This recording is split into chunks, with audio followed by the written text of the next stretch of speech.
પાઠ 14 સારા અક્ષર.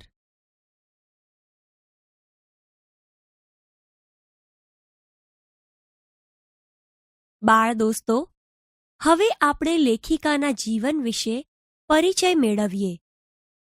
સારા અક્ષર એ પાઠના લેખિકા છે શ્રી પિંકીબહેન પંડ્યા. તેમનો જન્મ 28મી મે 1969ના રોજ અમદાવાદમાં થયો હતો. લેખિકા શ્રી પિંકીબહેન પંડ્યા હાલ અમદાવાદની કોલેજમાં અધ્યાપિકા છે.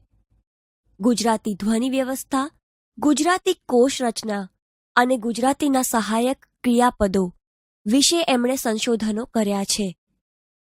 તેમને ગુજરાતી સાહિત્ય પરિષદ તથા ગુજરાત સાહિત્ય અકાદમી તરફથી પુરસ્કાર પણ મળ્યા છે.